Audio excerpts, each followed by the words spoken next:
Asep kan kemana? Asep. Amma ba'da la hawla wa la quwwata illa billah subhanaka la ilma lana illa ma 'allamtana. Monggo mlebat ah. Monggo Komen dulu. Dulu apa yang kosongan?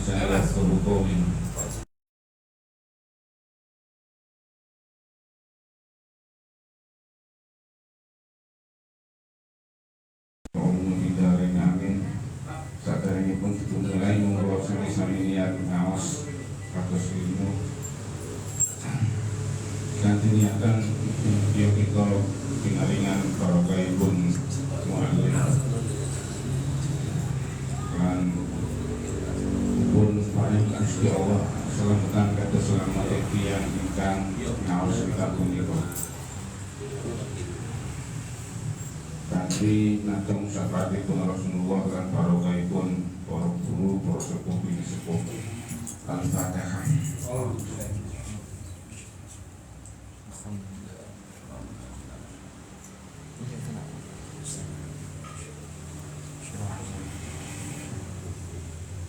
Alhamdulillah, mudah-mudahan punika acara alimatul khitan tasyakuran khitan anak kamu Aditya Novel Wahidi kau membuatkan tetos kajitipun yang sepalan sedaya rohanipun dipun terang dening Gusti Allah lan mugi-mugi napa ingkang dados niatan kita napa ingkang dados niatan keluarga pilih sami tulus dateng pribadi kita sedaya keluarga kita. Bismillahirrahmanirrahim. Qala al-mu'allif rahimahullahu ta'ala wa nafa'ana bihi wa bi ulumihi fid dharain amin. Bismillahirrahmanirrahim. Wa la tashab jahilan yakti utawi oleh kekancan sapa sira jahilan ing wong kang bodho. Layar kang ora riko sapa jahil an nafsi saking awak dhewe jahil ku khairun wa bagus laka kedene sira min antas sahabatin bangane saking kekancan sapa sira aliman ing wong kang ngerti yarko kang riko sapa alim an nafsi saking nafsune alim fa ayu ilmin mongko utawi dene ilmu iku li alimin kedene wong kang alim ya Allah, ya Allah kang ridho sapa alim an nafsi saking awak dhewe alim wa ayu jahlin lan endi utawi endine wong bodho utawi endine sifat bodho iku li jahilin kedene wong kang bodho la yardo kang ora ridho sapa jahil an nafsi saking awak dhewe jahil kekancane awak dhewe sampeyan ngerti kekancan lah kekancan itu setelah sangat negatif.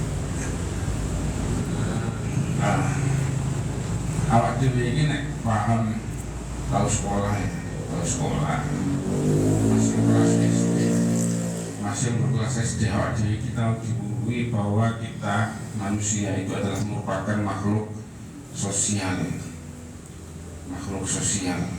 artinya kita tidak bisa mandiri. Nah, dari ketidakmandirian kita itu akhirnya muncul sebuah tatanan. Ono tatanan itu ya krono awak dhewe urip bareng wong akeh. Jadi nek sampean gak terima mek tatanan, itu kudune urip ijen. Artinya nek sampean urip kok kepengin sakarepe dhewe ya namo alas. Wis ngono to. Jadi wujud dari sebuah tatanan itu karena kita merupakan makhluk sosial dan sosialisasi kita itu diantaranya kalau penyebutan itu paling gampang itu kekancan minimal ya kekancan itu apa ya waduh aku kenal sampean kenal aku itu hanya kekancan aku kenal sampean kenal aku kalau lebih dari kenal itu istilah gimana jadi orang kekancan bahasa ini orang Habib paling tinggi begitu ya Habib Muhammad Habibullah Ibrahim Khalilullah itu di bawahnya Habib Khalil terus baru cukup baik kancan lah fungsi kekancan dhewe karo Gusti Allah iku asline gawe apa to? Fungsi kekancane awak dhewe iku kanggo apa? Ini sangat perlu nyadari ini. Jadi dalam hidup saling bersama, podo karo aku karo bojoku, aku karo anakku, aku karo sampeyan kabeh, aku karo tanggoku. Asline fungsine gawe apa to? Fungsine itu mung siji. Menungso iku diciptakna Gusti Allah kanthi sifat kurang. Paham ya? Sama kata iki kita itu diciptakan oleh Allah dengan membawa sifat kekurangan. Jadi kalau nak ceritanya menungso sing sempurna, kalau nak ceritanya makhluk sing sempurna. Kekurangan-kekurangan kita itu nanti bisa terpenuhi, artinya tertutup ketika kita mau bersosialisasi dengan orang lain. Jadi asli nih kalau umpamanya wong bojoan iki ngene. Isun seneng iko. Kalau jenenge bojoku itu jenenge AC to. AC. Tak sebutno aku jenenge Toyib, bojoku jenenge AC. Aku gelem ambek bojoku sing arane AC iku mau. Iku krana kan ndelok sempurnane AC. Tapi krana apa? Aku nyawang AC iku mau gelem nutupi kekuranganku. Nek aku golek sempurna ning bojoku, oh sampai mati gara ketemu. Sama salawase bener nang karo. Oh aku kepengin tuku wedhus kok oleh kucing, aku kepengin tuku sapi kok oleh wedhus. Ngono terus akhirnya. Iku asline kekancan iku ngono. Jadi saling mau menerima dan memaklumi kekurangan dari apa yang ada dalam lingkungan kita dan kita berusaha menutupi atau menyempurnakan dari kekurangan tersebut. Makanya wong bebujuan wong kekancan itu enggak boleh golek sing luwih apik utawa sing luwih sempurna. Tetapi sing penting kanca iku mau iso nutupi kekurangan awak dhewe, dienggo awak dhewe krana kekurangan ditutupi ambek wong liya dadi sempurna. Iku asline kekancan iki ngono. Paham ya? Jadi sampai kemana karo konco, lalu konco karo konco manfaat itu. Krono apa samanya nani itu mau sama golek sing sempurna. Tapi nalika sampean golek, wong sing iso nutupi aib sampean sampean gelem nutupi aib konco sampean, lah itulah hubungan yang harmonis lah itu. Lah teko jogo sarana CE harmonis iku mau, hubungan CE harmonis iku mau. Akhirnya diwujudkanlah sebuah tatanan ono hukum, paham ya? Jadi ono hukum ini apa iku keharmonisan dalam bersosialisasi, iku jadi iso berjalan. Sampean karo tangga iki gak gampang padu, sampean karo bojo iki gak gelut wae, sampean karo wong sak kampung karo tangga kampung iki iso akor, dibuatlah tatanan hukum. Lah secara global, tatanan ini itu dibagi telu. Jadi tatanan ini dibagi telu. Semuanya itu pun memuat terhadap kewajiban, larangan dan sanksi. Ini mesti jadi hukum kan mesti ngomong loh. Jadi kok sampean ono kewajiban sama dari wong Islam, kewajiban sembahyang. Nek ninggal sembahyang hukumnya apa? Sanksinya apa? Itu tetep ono. Sama dari wong Indonesia, kewajiban wong Indonesia ki apa? Larangannya dari wong Indonesia ki apa? Sanksinya langgar ki apa? Itu mesti ono. Tatanan kabeh ngono. Lah, tatanan yang tertinggi itu adalah hukum Gusti Allah. Hukum Gusti Allah itu sing ndi? Sampeyan aja rancu iki nggo apa nek sampeyan rancu itu sampeyan ngilokno isun. Tatanan yang paling tinggi itu adalah tatanan dari Allah. Ojo nyebut sama tatanan agama lho. Tatanan Gusti Allah. Tatanan Gusti Allah itu butuh tatanan agama. Karena secara kalau kita kaji sejarah, tatanan sing neng agama sendiri itu merupakan tatanan yang penuh dengan kepentingan. Akhirnya kalau delok sapa sing kuwasa, engko akhirnya iso gawe hukum ABCD. Tak contohno kaya kasusnya Yazid bin Muawiyah ning Karbala iku nuwun sewu. Yazid bin Muawiyah dalam Karbala itu kan membunuh Said Husain. Tapi pada akhirnya ada sebagian ulama yang mengatakan bahwa proses pembunuhan atau peperangan yang dilakukan oleh Yazid bin Muawiyah terhadap Husain bin Ali itu adalah merupakan ranah politik. Karena apa? Mereka juga punya bukti. Nggak anggar ngarani, ini politik ini nggak ada sentimen terhadap Zuriya. Karena politik. Buktinya apa? Said Husain berangkat ke Baghdad, ke Irak itu dengan tujuan untuk baiat ke khalifahan. Nah, atas dasar itu disebut Said Husain sebagai buat, sedangkan pemerintahannya saat itu adalah Muawiyah, Yazid bin Muawiyah. Karena itu Yazid bin Muawiyah merangi Said Husain. Itu menurut sebagian ulama. Terserah sama naik pendapat sih, terserah. Makanya hukum agama itu sendiri nanti bukan merupakan acuan dari hukum Tuhan. Bukan merupakan sebuah kepastian dari hukum Tuhan. Yang kedua itu hukum alam. Hukum alam ya. Hukum alam ini wae, hukum alam ini contohnya ya koyo sampean apa nyumet geni terus kerasa panas itu hukum alam jenenge. Sampean nebang hutan terus mari ngono kebanjiran, tanah longsor itu hukum alam. Sehingga sapa? Ya alam. Itu sistem dari alam dan itu berlaku. Makanya kadang ya kok wong sembrono dari perilaku alam yang nantinya kita langgar itu suatu saat pasti alam melakukan pembalasan dalam bentuk yang lebih dasar. Contohnya kalau badai, kalau gempa dan lain-lain itu semuanya adalah merupakan konsekuensi dari perilaku kita terhadap alam. Wong Jawa ono ngarani hukum apa tabur tuai itu menanam sapa sing nandur ya mesti panen. Kapan dulu apa sing ditandur? Nandur api ya panen api, nandur elek ya nemu elek. Iku hukum alam. Sing nomor 3 iki hukum menungso. Hukum menungso ki apa? Ya kok sampean RT ono hukum RT. Lo desa ono peraturan desa. Nah itu semuanya hukum menungso. Dari semua hukum tersebut itu semuanya bisa dirubah. Kecuali satu hukumnya Gusti Allah. Di KB itu bisa dirubah, masih hukum alam bisa dirubah. Hukum menungso apa maneh? Masih sangat berjata kaya apa nek duwe apa orang dalam ya aman saja. Gitu. Kenyataan kan?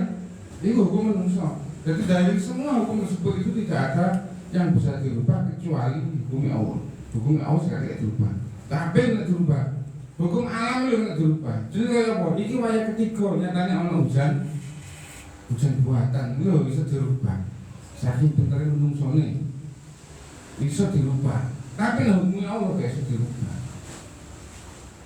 Di proses ini pasti berkelanjutan, berkesinambungan terus. Artinya ketika kita melakukan sebuah kesalahan dan dalam tataran manusia tidak menghukum kita, salah hati-hati, engkau mesti muncul hukum alam. Ketika alam kita rekayasa hingga tidak menghukum kita, hati-hati mana? Ono hukumnya pengeran. Ini sing paling akhir. Nek alam memperingatkan mesti gak iso, engkau baru pengeran sing muncul. Hukum Tuhan. Ini kejadian yang zaman-zaman dia kayak Nabi Musa, kayak Fir'aun. Itu semua itu sudah merujuk ke hukum Tuhan. Di mana pada waktu itu kejadiannya itu kayak dibantah, kayak dilawan. Sopo wae kalah. Ini karena Gusti Allah. Nah, yang menjadi patokan agar kita mampu mengetahui bahwa itu adalah hukum Tuhan, ya. Yang menjadi patokan bahwa apa yang kita alami, apa yang terjadi pada diri kita dalam hubungan bersosialis tadi itu adalah merupakan hukum Tuhan. Itu nanti patokannya, nyuwun sewu, patokannya itu nggak naluri sampeyan. Ngerti naluri ya? naluri itu nek kewan arane insting. Ya. Naluri, ngerti naluri. Nalar sampean iki lho, sampean ana tangga gak duwe dhuwit, masih gak utang sampean nehi. Cocok. Iku arane nalar. Ya nalar kali jenenge. Jadi untuk mengetahui patokan teko hukum Gusti Allah itu nyangoni awak dhewe melalui nalar. Nalar itu teko ndi? Nalar itu teko olah pikir, teko ilmu sing sampean peroleh, sampean olah ndok pikiran sampean, sama ngebokno ndok ati sampean, teko ati iku mau memunculkan sebuah reaksi. Lah iku arane nalar. Iki sing gak iso dibantah. Walaupun nanti dalam tatanan hukum negara, hukum gawenane manungsa iku mau iso dipola wong salah dadi bener, tapi naluri sampean iku tetep gak iso berontak tetep sampean. Iki mesti dihukum hari ini.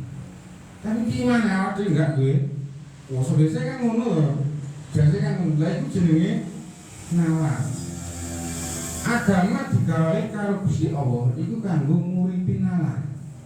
Sampeyan digawe diperintah Gusti Allah poso. Kanggo apa sampeyan poso? Sik ngerti wong miskin sing gak mangan. Lah krono sampeyan ngrasakno lorone wong luwe, naluri sampeyan iki tangi apa enggak? Nek naluri sampeyan iki mau gak tangi krono sampeyan gak iso ngrasakno luwine tangga, berarti agama sampeyan gak fungsi. Paham ya? Agama sampeyan beragama sia-sia. Paham ya? Ini apa lho? Maksudnya bagasan ini apa? Sesuatu aku darani kopi ateis kok ya? Mesti. Tapi memang kenyataannya seperti itu. Tuhan menciptakan agama itu agar kita itu terlatih untuk menghidupkan naluri dalam diri kita, lebih punya empati terhadap lingkungan. Lah apa sih pengen gawe zakat? Yo kono nyawang wong liya kanggone awak sampean. Sampeyan nalika duwe nyawang wong gak duwe. Iku rasane piye sampeyan cek ana simpati. Jadi teko tatanan nalar iki engko akhire sampeyan iso luwe bermanusiawi. Paham ya? Itu fungsi agama. Fungsi agama itu lho. Jangan terang nek bapak ini dia rada masih ini karena nanti jelas bertentangan ambek logika. Makanya dia ngomong kekancan ambek uang sing bodoh tapi gak nuruti nafsune iku luwih apik timbangane kekancan ambek wong pinter tapi sak karepe itu dhewe-dhewe. Wong pinter lah enak sih. Masih haram itu ya jadi halal. Masuk halal itu sudah diharam. Itu wong pinter. Lah saiki garek dhek berperilaku seperti itu untuk demi kepentingan kesenengane dhewe apa demi kemaslahatan umum. Nek demi kepentingan dhewe iku pasti nafsu iku. Iku pasti nafsu. Nafsu iku intine pokoke aku seneng bahwa wong liya nglosor gak ngurus. Pokoke isun seneng tanpa memperdulikan wong liya itu arane nafsu. Kaya wis. Terus saiki lapose kok katik digawe hukum kok ngene. Sama kan muskil lho. Al-Qur'an ana dawuh nek ana wong mateni digore hakim lha kono hukum kisos. Artinya kita bunuh. Tapi saya tidak ini salah kok gak gawe hukum itu. Aku gak gawe hukum itu. Apa ya wong Islam sing lho Indonesia iki gak melu Al-Qur'an. Tetap melu Al-Qur'an. Karena apa? Teko ayat kisos dan lain-lain kayak pencuri dipotong tangannya dan lain-lain. Iku engko diperinci ada para sahabat nalika zaman enggak salah zaman Sayyidina Umar. Itu mulai dibuat perundang-undangan dan undang-undangan tersebut itu mengacu pada hadisnya Rasulullah yang mengatakan bahwa Allah itu malu kalau beliau Allah itu menghukum seseorang yang bersalah di akhirat ketika dia di dunia sudah dihukum. Kan ya? Jadi Gusti Allah iku sungkan nyiksa wong lebono wong ning neraka nalika wong iku mau nglakoni salah terus wis dihukum ndok dunya. Mamane sampean umpamane wong nyolong, mari cekel polisi, telepon penjara dengan vonis berapa tahun, dilakoni dengan baik umpamane. Mene do akhirat iku wis gak ono. Gusti Allah kongkon mlebu neraka iki sungkan, oleh wong iki mau dihukum ndok dunya. Nah, kesempatan teko hadis iki arep dimanfaatkan ya. Para sahabat iku mau wis gawe hukum sing rada ringan. Sing gawe hukum sing rada ringan. Mungkin pada masa itu SDM lebih tinggi daripada SDM orang sekarang. Kemudian kan diomongi kok wong Jawa kemudian kan diomongi apa lugon-lugon angger mantuk dilakoni kok sejak saiki anak sampean kongkon opo ambahan tawai. Saya ngaji yo, mung male gak ngaji kongkon iso ngaji mesti ngono lho. Iku wong saiki ini wong dhewe gak ngaji krungu ayat Quran iso nangis-nangis. Bahkan kalau saya di nomor itu ceritanya Mulku Islam kan boleh aja sekedar mendengarkan ayat Quran. Tapi memang dia itu mau dasari. Jadi ada perundang-undangan yang mengacu di luar, tidak mengambil secara langsung terhadap lafaz Al-Quran dan hadis itu karena ada hadis itu. Allah itu sultan nyiksa kawulane nalika kawulane itu mau salah wis nglakoni hukuman dok. Makanya sama hati-hati sama ngomong salah tapi kandulkan nih hukuman, paham ya? Sama salah ngomong ngelakuin salah tapi bukan dihukum, sama hati-hati. Berarti hukum jadai hukuman dok di akhirat. Bis fungsi lagi manfaat daripada berteman kekancan kita bersosial itu adalah membangun circle. Mungkin membangun circle ya? membangun jaringan. Artinya dari awal aku mau ngomong menungso itu orang golek konco sing sempurna, tetapi orang yang mampu menutupi kekurangan kita hingga kita tampak sempurna. Itu jenis circle. Makanya ibaratnya ini wong itu punya energi. Kalau kita bahas energi ya, setiap orang itu punya energi. Ya, kalau wong tenaga dalam, kabeh wong punya fungsi tenaga dalam dewe. Dan kekuatan tenaga dalam yang dimiliki oleh orang itu berbeda-beda. Ini nggak mesti ini fondasinya biro mengikiran watt. Ketika pikiran kita kacau, pikiran awak dhewe itu kacau. Entah kalut atau takut atau khawatir, itu nanti energi kita itu akan berkurang. Sangat sumpek itu. Ketika sangat sumpek, terus sama ndekem di kamar, gua hati-hati bekas gendeng kan.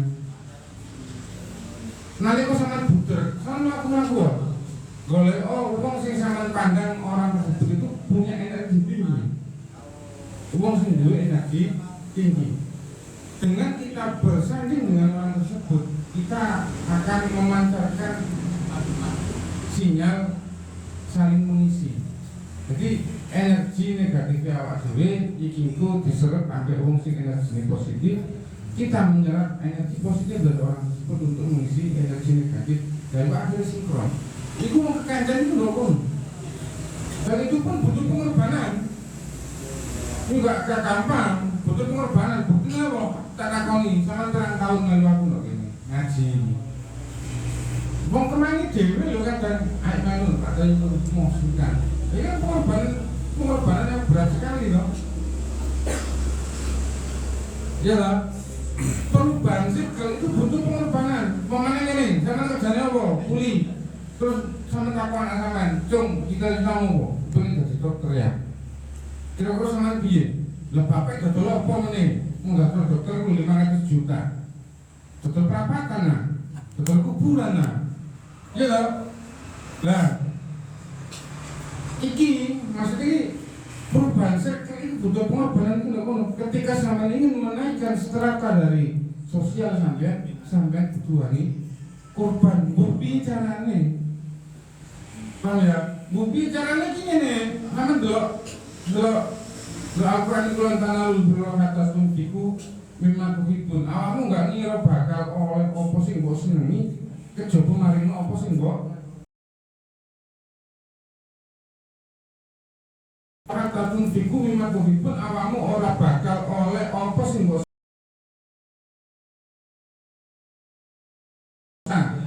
ya apa sing mbok senengi mulai cita-cita. Awakmu enggak bakal oleh apa sing mbok senengi kejaba awakmu ngurbani apa sing mbok senengi. Sama seneng duit to. Makanya duit itu Allah digawe hukum pangeran lho iku, betul hukumnya manusia itu, hukumnya pangeran. Karena apa? Ya memang kita itu sih dalam satu hal itu harus mampu mengorbankan sesuatu sing pantes sangat korbanno.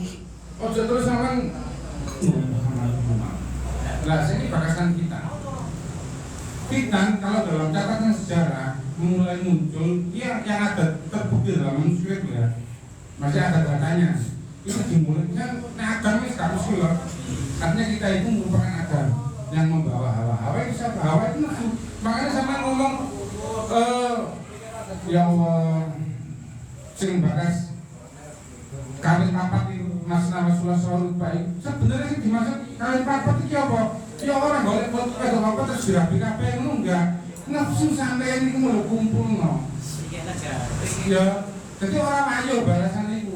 Sama yang bakas rayu itu salah. Jadi dimaksud nek sampean lanang golek bojo nek gak sih apa loro utawa telu utawa papat nek gak kuat wis siji wae. Iku maksudnya apa? Nafsu sampean iki sing jumlahe papat, sing inti ya. Amar lawan Sofia mutmainah. Iku rangkul kabeh dadi siji. Ya pikir wae papat enggak. Iku sesempurna iki. Iku artinya munafik nih.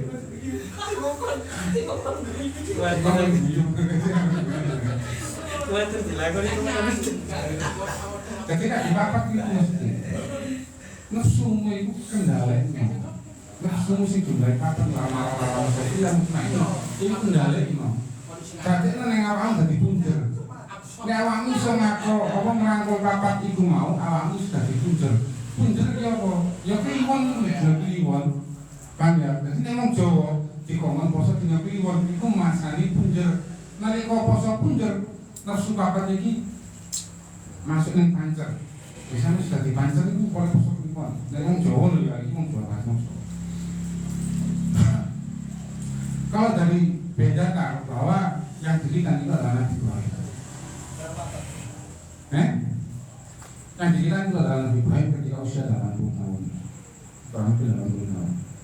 Nah kita fokus awal dari KS itu kita nih Nabi pecok.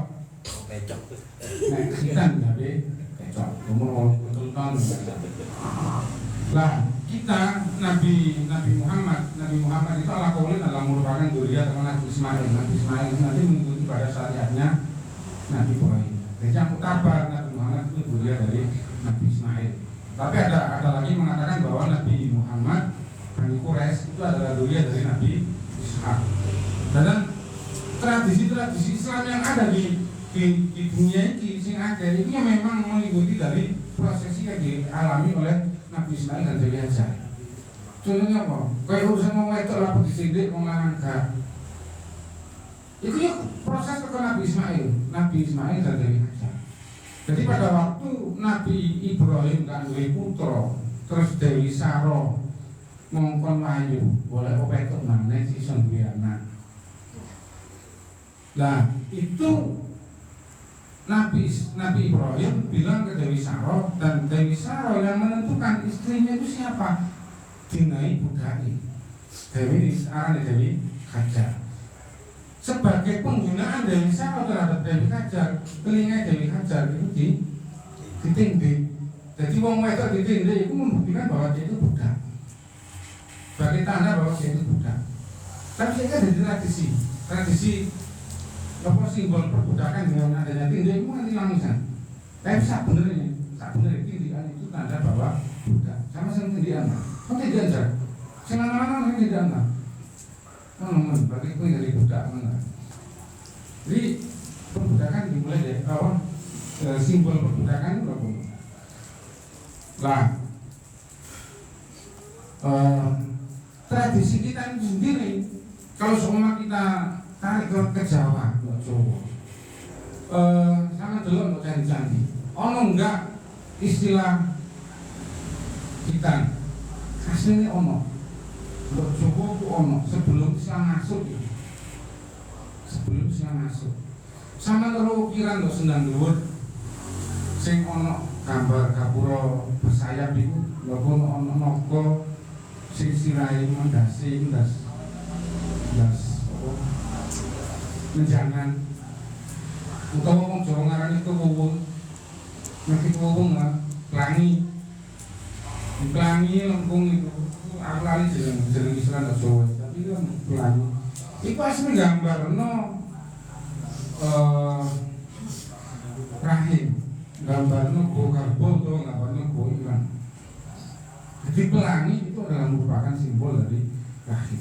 Terus saya mendelok candi Suko. Lho itu ono proses kelahiran bayi itu nanti disambut dengan penyembelihan binatang. Artinya proses akikah itu sudah ada di sana. Terus ono dibarengi dengan penyembelihan binatang. Jadi aslinya gak kok dia ngomong ini murni Islami. Coba aslinya bisa ono. Coba aslinya. Cuma kita jarang baca dan tahu tentang literatur tersebut, bahkan mungkin nggak paham. Makanya jangan masih Islam harus bangga. Karena di Jawa, ya begitu bangga Jawa, aku Jawa aslinya lebih Islami orang Jawa dahulu daripada keislaman kita pada saat ini. Islami sama ini loh maksudnya. Timbangannya Islami bang bahasa masih dorong ngomong Islami loh. Itu syariatnya wis akeh sing Islam dengan bukti kumang. Ini udah disuko, pikiran wong, pikiran wong. Dia gambar Bathara Kala, terus Bathara Kala gambar buta, naga, lagi ada proses khilqah bayi, jadi mulai dari lahir, mulai dari sperma pembuahan antara laki perempuan, jadi ada gambar orang lanang, wedok, jejer, kawin, baru lahir, baru lahir. Lah, Nabi Muhammad itu dikitan.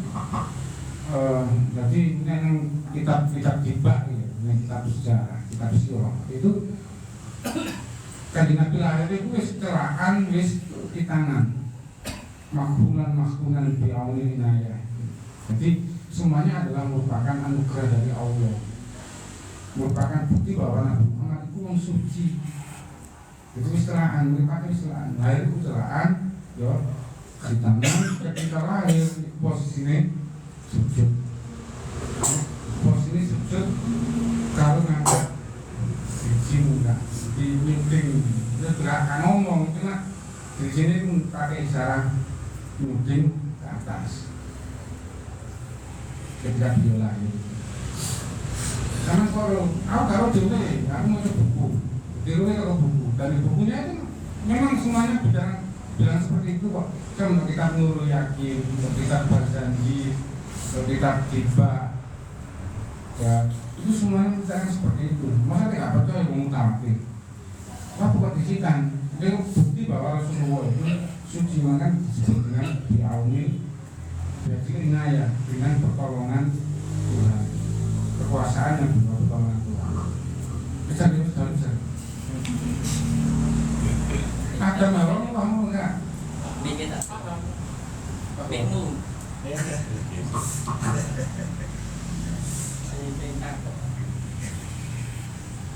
Kita kok tengah tes ya? Assalamualaikum warahmatullahi wabarakatuh. Waalaikumsalam warahmatullahi wabarakatuh. Yang saya kenali sebenarnya saya suka kerja diskusi seperti ini. Saya itu hanya ingin ngasih, kalau dianggap perimbangan itu, kalau apa yang ditanyakan Mas Rizal itu perimbangan aja. Wacana-wacana yang pernah saya baca dan sebagainya, pernah saya lakukan, pengalaman dan sebagainya. Kalau menurut saya Nabi Adam ada,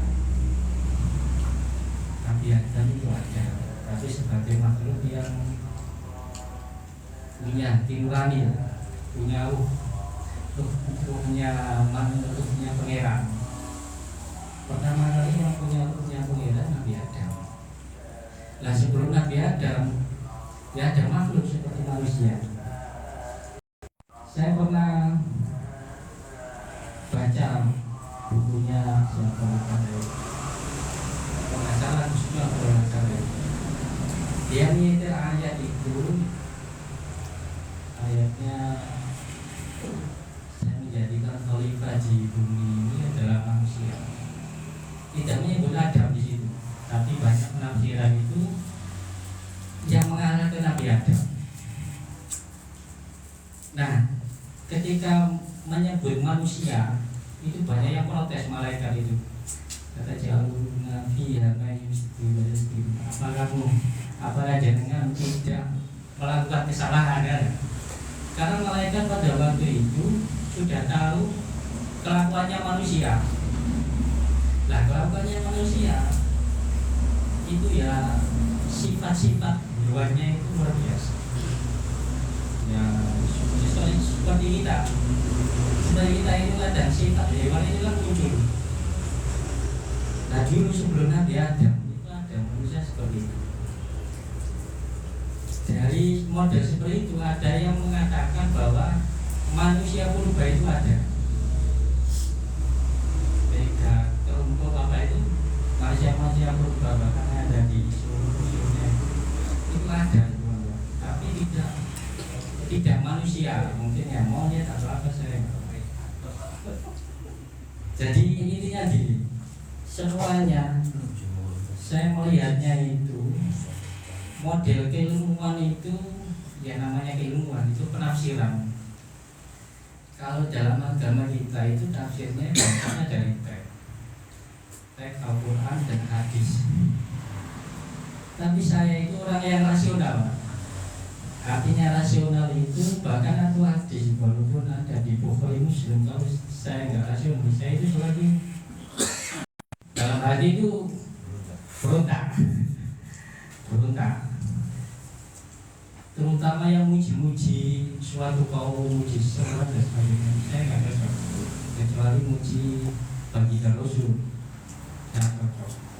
Bahkan ada yang terjun ke tiap tiap hari zikir dan sebagainya. Saya itu orang nasional. Nah kebanyakan khususnya di Jawa itu pakai logika mistik, logika sistem kepercayaan apakah jasa, dan itu memang taraf yang harusnya sudah kita lalui masa transisi.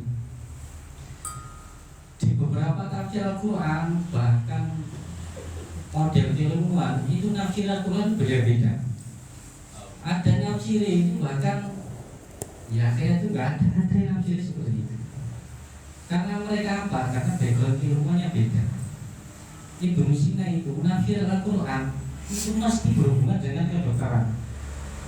Al-Jabar menafsir Al-Quran mesti berhubungan dengan matematika. Kalau orang yang pakai logika mistik menafsir Al-Quran, ya kuburan mesti ditanyai. Ini hanya perimbangan, saya tidak. Ya ngaji lah, diskusi banget dan sebagainya. Ya mesti tafsirannya ditanyai. Tanyai. Dan tafsir itu cocok dengan di Jawa. Karena logika Jawa itu ada seperti itu.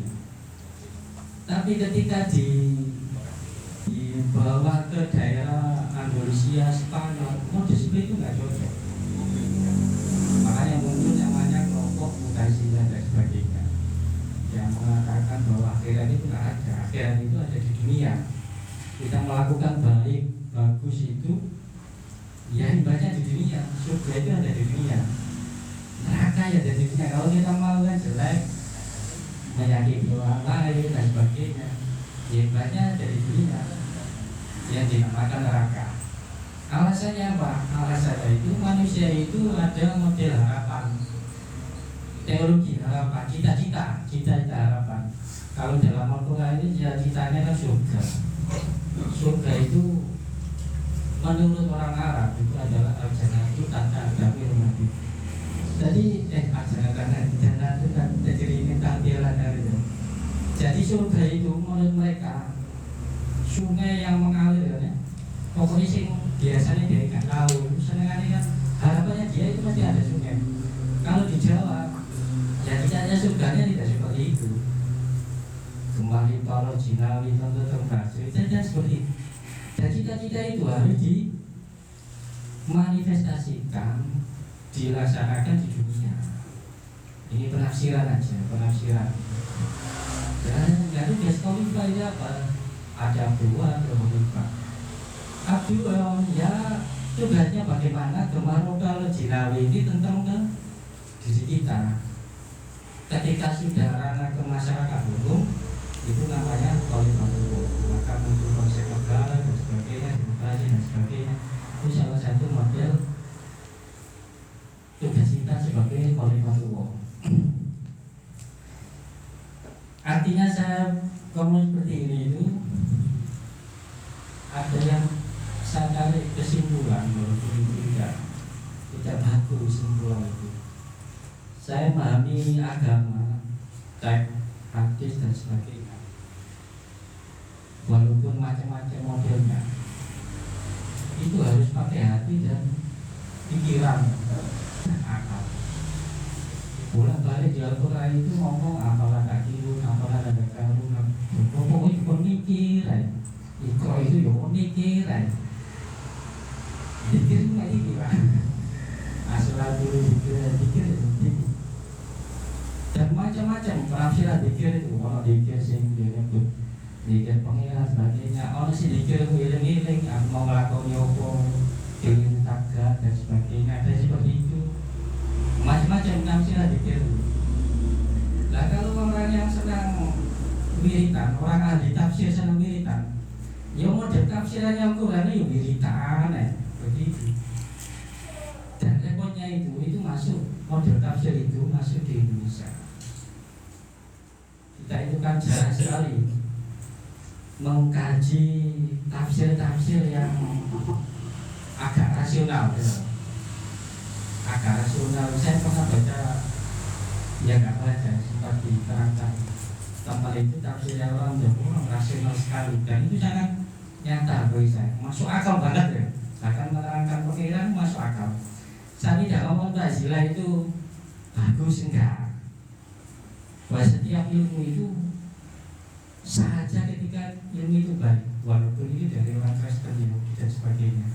Kita tahu Nabi Muhammad ada itu secara historis, bukan klaim ya. Kalau Al-Quran menerangkan Nabi Muhammad ada, kita bisa Nabi Muhammad itu kan dari orang Islam, kan dari orang Islam. Tapi secara historis bisa dibuktikan dengan apa? Dengan nasibnya orang Yahudi, orang Ortodoks Yahudi, orang apa Yunani, ada orang kayak Nabi Muhammad dari mana? Kita nggak bisa belajar kayak yang kontemporer ini juga ada masalah nasab itu. Kalau saya rasional ya, kalau Balawi dia khusus dari saya tidak ya, saya itu hormat sama orang yang punya ilmu, walaupun Quraisy Shihab ya Quraisy itu bukan keturunan Rasul, saya tetap hormat. Banyak ulama-ulama yang bukan keturunan Rasul banyak sekali, yang satu banyak sekali, ini memang banyak sekali lah. Dan mereka mengajar ilmu itu masa itu, saya nggak ilmu. Lah karena model seperti pemahaman di Jawa itu model seperti itu pemahaman agama, maka gampang dipengaruhi ya seperti ya dia mau Pak Tauli ini tadi mungkin kayak yang mau rezeki yang mana itu kadang kita itu jungkir Pak. Waduh, tapi saya pernah mengalami akhir 2000 itu saya pernah mengalami. Saya itu punya logika mistik, bukan? Nggak ada logika rasional sama sekali. Saya itu berusaha melawan loh, berusaha melawan. Ya soalnya nggak ada duit Pak. Iya, saya itu terus terang ini Pak. Tapi dengan akal sehat saya, dengan pendidikan saya yang saya nyam, saya berusaha melawan bahwa semuanya itu adalah kudrat dan irada Allah. Yang penting saya melakukan baik,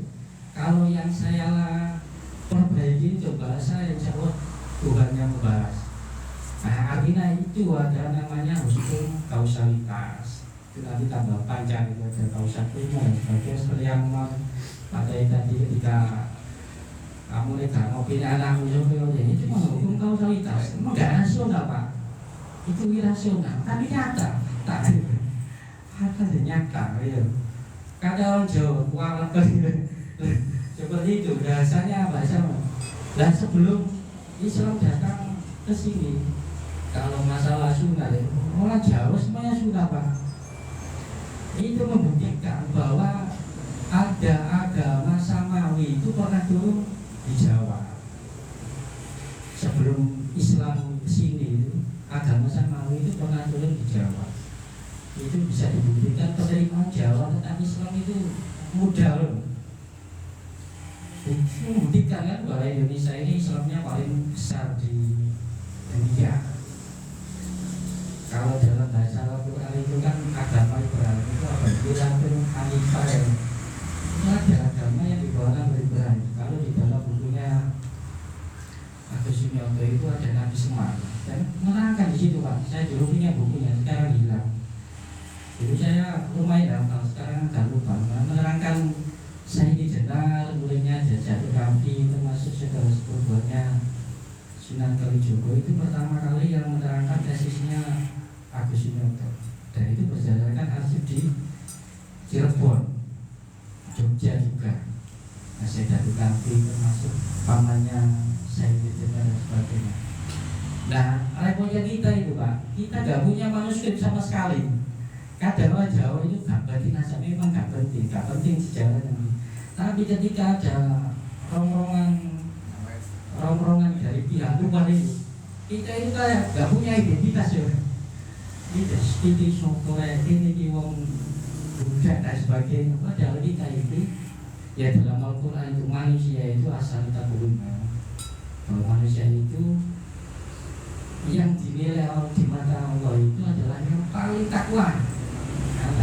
Kalau ada hadis tentang ini yang masuk akal, walaupun ada di Bukhari Muslim. Kalau saya Pak ya, walaupun ada di Bukhari Muslim, saya itu berpikirnya itu kan ya agak kritis Pak. Katakanlah di anggota DPR ya, anggota DPR itu ada 500 orang di pusat itu. 500 orang itu menyetujui pada tentang kejelekan itu salah. Bayangkan ketika suatu kebenaran ini ngomong kebenaran, suatu kebenaran itu diaminkan, suatu kejelekan ini diaminkan oleh banyak orang. Banyak orang kemangi itu setuju zina, setuju jadi benar, jadi perda, jadi ada. Itu ngomong kebenaran. Kebenaran itu kadang tidak ada yang tunggal dalam kebenaran kecuali milik Allah Subhanahu wa Ta'ala. Tidak ada yang tunggal. Hasil tafsir adalah makanya kita itu beragama kan jangan apa ya, terima mentah-mentah ya Pak, dogma dan sebagainya. Hasil pemikiran orang itu kadang dia apa ya, kayak diunggulkan banget takdir. Saya juga paham kitab Al-Hikam, tapi ya agak paham sedikit yang masalah konsep tentang spiritual dan sebagainya. Spiritual itu luar biasa pentingnya Pak. Spiritual itu kalau kesuksesan di dunia itu spiritual dan apa? Kalau hati itu kan harus ngomong spiritual. Nah banyak orang itu yang krisis spiritual di Indonesia itu spiritual Pak. Kalau prosedurnya matang, moral itu akan juga matang. Makanya Pak Toyib itu ngomong tadi bahas masalah hati, ainul basiro. Kalau basiro itu kan mata telanjang, kalau basiro itu kan hati, mata hati. Kalau yang saya ketahui itu ada model 3 di hati itu. Agak sulit. Ya di dalam kitabnya Aisyah itu kan ada 3 hati. Ada fuad, ada apa namanya saya lupa. Nah setiap hati manusia itu baik semuanya Pak. Karena apa? Di dalam itu ada ruhnya Allah. Jangan itu sejelek-jeleknya manusia Pak, sejelek-jeleknya manusia. Kalau ada orang tenggelam, mesti kepengen dulu. mesti karena tadi kepengen dulu tapi kepinginan kita itu dihalangi, itu namanya hijab, dihalangi oleh nafsu dan sebagainya, kepentingan dan sebagainya, namanya hijab. Nah, hijab itu bisa disingkirkan menurut saya. Ya nggak hanya wiritan Pak, nggak hanya wiritan, yang melakukannya apa ya? Nggak hanya wiritan sampai mulut toh ya Pak. Hanya lakonnya itu gini Pak. Ya nggak ngerasa wong, harus ikhlas dan sebagainya. Seperti dalam kitab Hijab itu dulu, ujungnya kitab Hijab itu kan ada perang antara dua golongan. Ada golongan fikih dan ada golongan sufi. Orang sufi itu ngomong, kau guna sembahyang juga dulu balik, cuma ingin dikir. Jadi orang fikih gak penting dikir, cuma ingin sembahyang.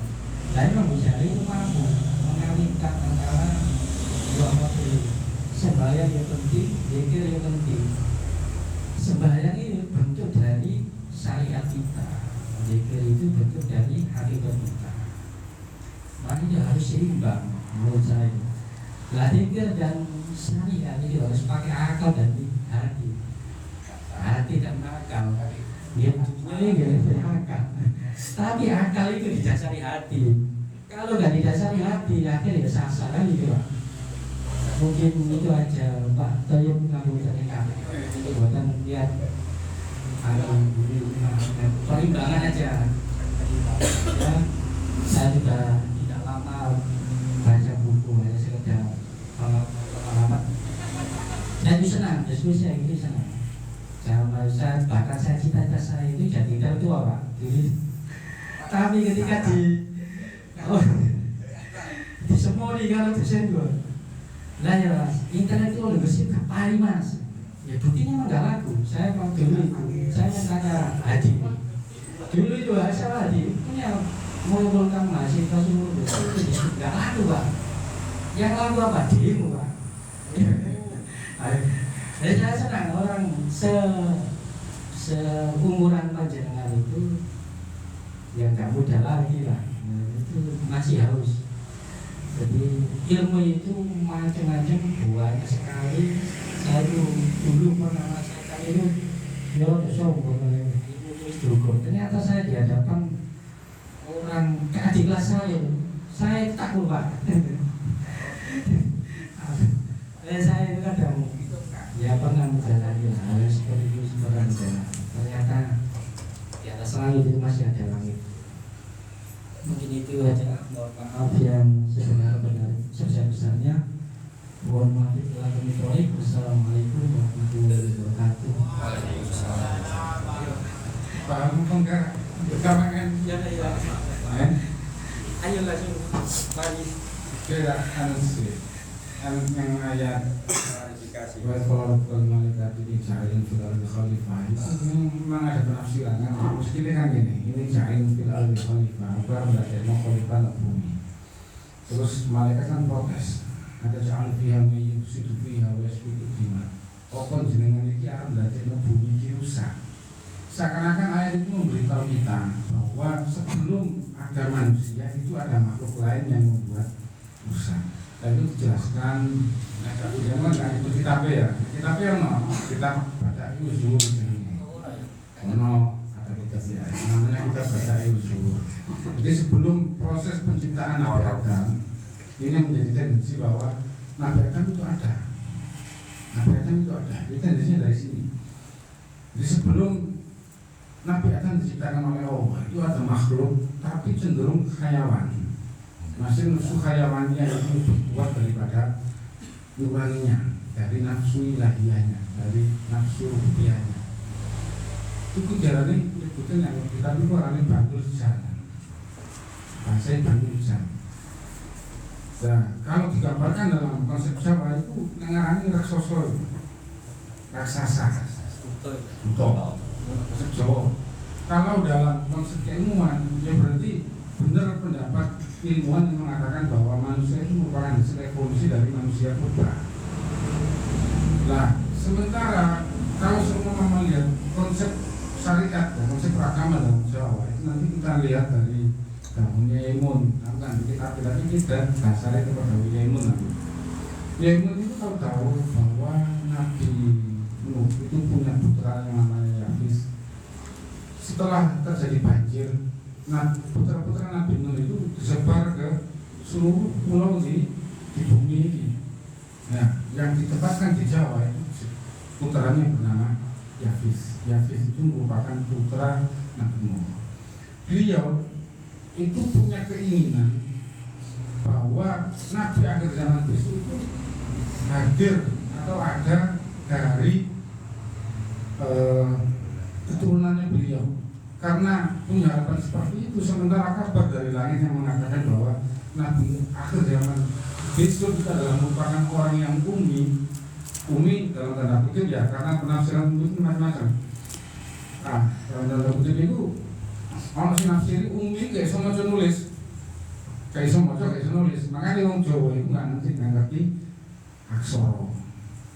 Jadi orang Jawa asli, suku Jawa asli itu tidak punya aksara. Makanya keilmuan dalam orang Jawa sing akeh itu tutur. Ngerti tutur ya? Jadi hanya sebatas omongan. Itu orang Jawa sing akeh tutur. Itu berapa saking kepingine Nabi akhir zaman itu ono loh Jawa. Kemudian dari peta peta bumi yang mampu digambarkan oleh manusia, Jawa sebenarnya kita salah sebut. Sebenarnya kalau dalam dunia internasional itu penyebutnya adalah Yahwa, Yahu, Yahu. Jadi ejaannya sebenarnya kalau semua itu memang Jawa harusnya D J A W A, tapi tidak. Orang dulu kalau menulis Jawa itu J A W A, sebenarnya bacanya Yawa. Yawa itu apa? Yawa dalam konsep Yahudi itu adalah merupakan gambaran surga. Jadi itu kalau sudah mikir wong Arab nalika diomong surga itu barang enak iki apa? Nalika ana urip kebun, ana oasis. Di ono banyu, ono kebun, ya itu surga jenenge neraka. Makanya ketika orang-orang Arab berlayar ke Jawa, roh pakai kali, ono hutan, berbagai macam binatang, mereka menyebut bahwa Jawa itu adalah surga. Makanya mereka menulis Jawa itu dengan Yahwa. Jadi teori-teori ini ya kalau sama kita buktikan, dan memang sebuah kerepotan asli dalam ranah Jawa. Memang kita tidak punya data. Dan memang sementara suku Jawa sendiri itu kalau semua kita terus ke koalisi Jawa itu lumayan. Sama yang ngerti boso wong Kalang bro, wong Kalang. Kaum Kalang. Kalang itu wong ngapa?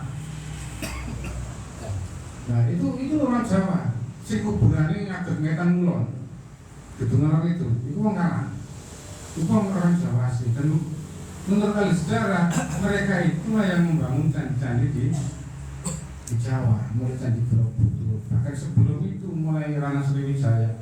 Makanya dalam sebagian konteks percandian antara candi yang ada di Thailand, di Burma dan Jawa itu mirip, karena memang ketika Campa berdiri, mereka membangun candi yang didatangkan ke sana itu adalah orang Jawa, orang Kalang itu. Kemudian masalah spiritual, kalau semua kita runut, sebenarnya kita itu kalau semua dalam ranah hidup juga, kita itu lebih cenderung ke ranah Bhairawa, ke ranah Bhairawa Tantra. Bhairawa Tantra itu adalah merupakan ranah spiritual yang muncul awalnya sama dalam Al-Quran itu Harut Marut itu dari Babylon itu mana? Perbatasan antara Irak dan Irak. Jadi kalau sekarang bahasa ini kaum lain penyangkut ini.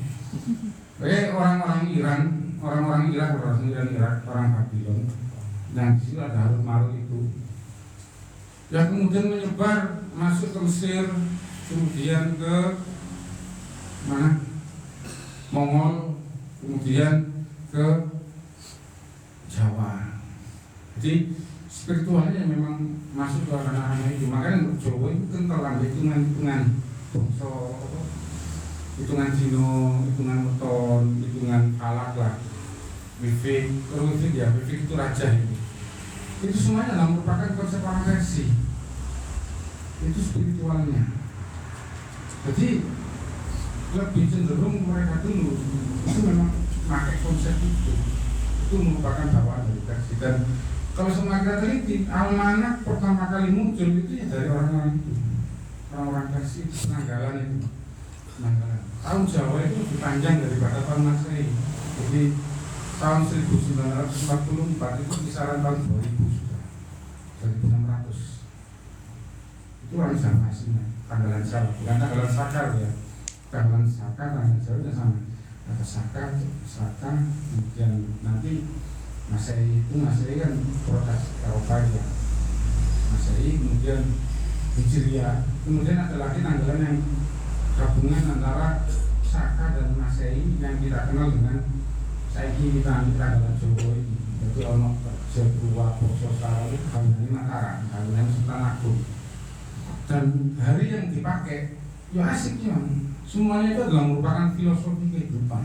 Kita ngomong kayak mau Kliwon, lagi Paipon, semuanya adalah gambaran dari filosofi kehidupan yang dialami oleh manusia. Itu tergantung. Artinya ilmu itu macam-macam ya. Sampai kau pengen belajar, pokoknya intinya kau merujuk ke nurani sampean, itu terpakai logika sampean dan menuju ke ranah ketuhanan yang benar, ke keesaan Tuhan. Berarti ilmu sampean itu benar. Tapi nalika sampean belajar, ketika filter logika sampean hilang, nurani sampean hilang dan tidak mengarah kepada wahdatullah, berarti ilmu sampean ini kesasar.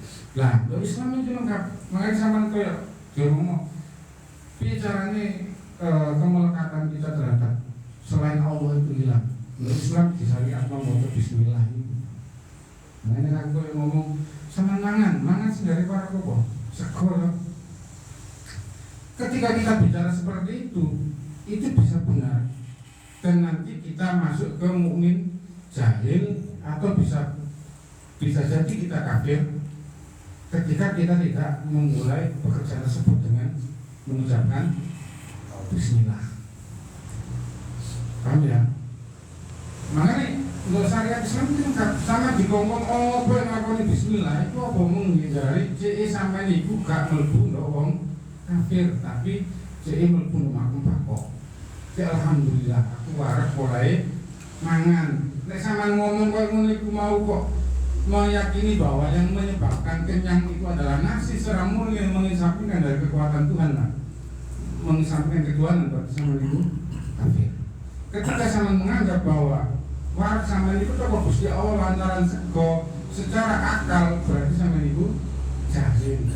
Nek sampean iku mengatakan bahwa sampean waras oleh sego dengan ranah ketuhanan berkat pertolongan Allah secara adat berarti sampean itu mukmin ngaji. Lah, awak dhewe iki merinci kok kebingungan. Ya toh, kewan akhirnya diringkes lah zaman saat kayak Nabi. Pokoknya sama ngawiti gawe bismillahirrahmanirrahim sama lepas ke itu. Artinya walaupun kita tidak paham tentang ranah itu, kita tetap berkeyakinan atau punya tendensi bahwa kita kenyang itu karena anugerah dari Allah. Makanya selalu bismillah, selalu bismillah, ngajak bismillah, nunggu bismillah, sembarang bismillah. Itu penting loh. Walau suatu, kelihatan kami, kamu harus ya. Kamu berarti sampai subuh, udah sih. Kamu boleh dulu kalau beda.